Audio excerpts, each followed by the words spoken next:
So I'm going to talk about the left hand for a waltz for the end of summer. And so in a sense, this is like the third video that you need to watch, because the first thing you want to do is just listen to the full piece, lots and lots and lots, so you've got it in your head. And then there's a separate tutorial on learning the right hand. So in terms of the left hand, let's see what kind of shapes we've got. So the first shape we've got, it's an octave. So you know when you've got the same letter name at the top and the bottom. So in this case we've got G at the top and the bottom. Here's middle C. So my thumb's on the G below middle C, and then my fourth finger is right down at the G below. If you haven't got all of those notes on the harp, then you can obviously adapt this to make it suit your harp. And then you've got this fifth added in. So if you think about this bass string as number 1, 1, 2, 3, 4, 5, your second finger is on the fifth, it's on the D. Okay, so that's one shape that we are going to have. Another shape we're going to have is a root position shape. In fact, the next shape we're going to have is a root position shape, which is this one that's, you know, quite common probably. Maybe you see better if I use the other hand. So where you've got a finger on a string, and then you've got an empty string, finger on a string, empty string, and then your thumb on a string. So squeeze that, feel what that's like. Yeah, so we use that a lot. That's probably quite familiar to you. What other things have we got going on? We've got a few single notes, and we've got some where it's like that root position shape, but if you, rather than have it with 1, 2, 3, you're going 4, 3, 2. So like I've got my fourth finger on the C below middle C, my third finger on E, my second finger on G, and then the thumb just slotting in on the top. So that's another shape we've got there. I'll show you this way around, maybe that's easier to see. So you've got this equal spacing between the fourth finger, the third finger and the second finger, and then the second finger and the thumb are close together on adjacent strings. So that's something else that we get. What else do we get? We've got a straightforward seventh at one point. So if that's your octave, so if you've got A at the bottom and A at the top, that's an octave. If you take your thumb one lower, that's your seventh shape. So we get that as well. And we've also got, a bit like we had this shape before, where we had like the root position and then like the thumb squished in at the top, we've got kind of a more of a proper shape, or more familiar shape, where you'd have a root position, miss a string, and then the thumb goes on. So you've got even spacing all the way through. So that is another shape that we have. Interesting. So if we go back to the beginning, so I'll just play you the first line a couple of times, and then maybe you can pause the video and you can have a wee shot at it.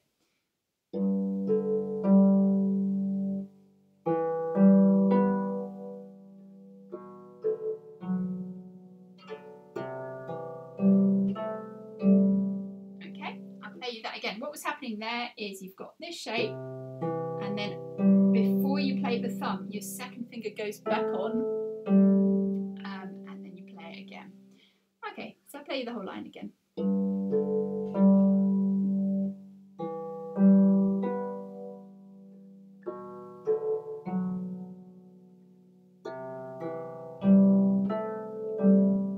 Okay, so then this is the next line.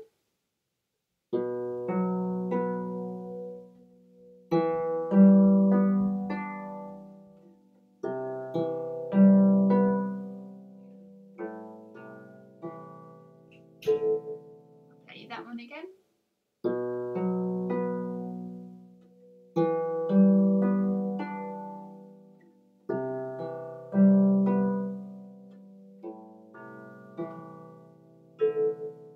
Okay, so pause it and you have a wee shot at that. Okay, and then from bar 10 we get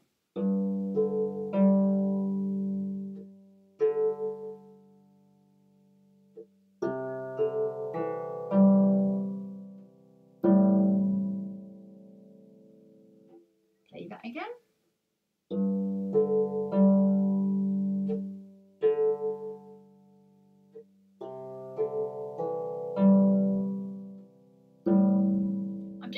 wondering whether it would be easier for you to see if I played this in the right hand. So.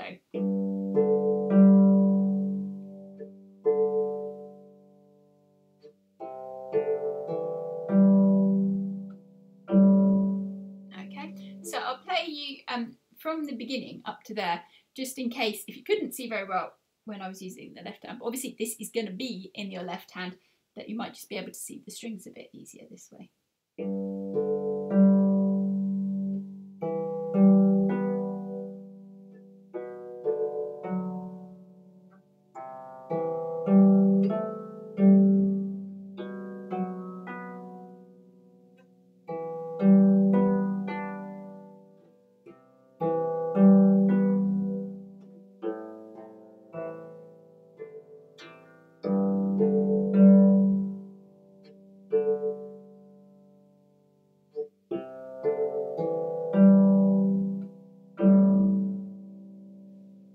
Great, okay, so then this is bar 14 through to the end of the first page.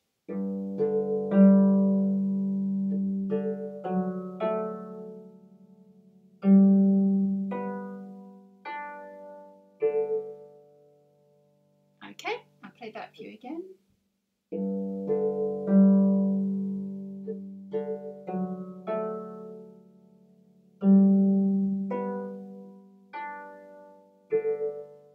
Okay, and then moving on to the second page, got plenty of root positions here, and they're interspersed with a little bit of one of the sevenths.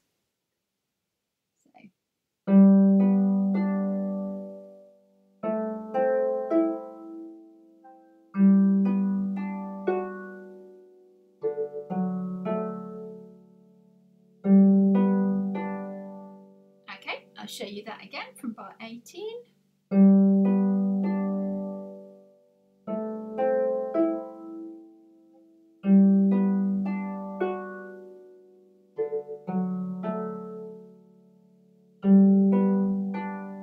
Okay, so you can pause that and rewind it and listen again, or have a go, whatever is working for you. Okay, so this is from bar 23.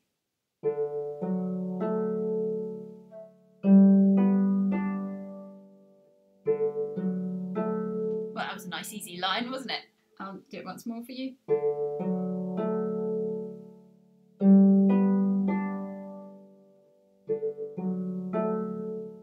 Fantastic.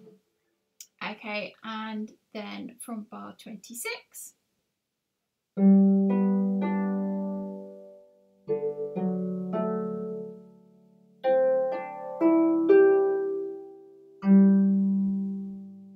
So just watch out with that one, that there is a change in clef. So just watch out for that to make sure you go into the treble clef. So just play it for you again.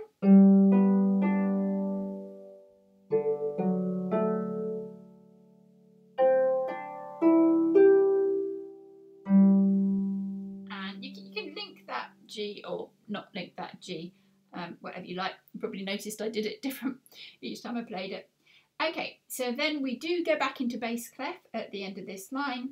So this is bar 30 to the end.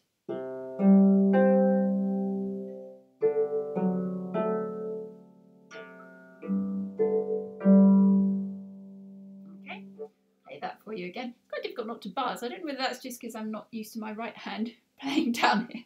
Maybe that's my excuse, I don't know. Okay.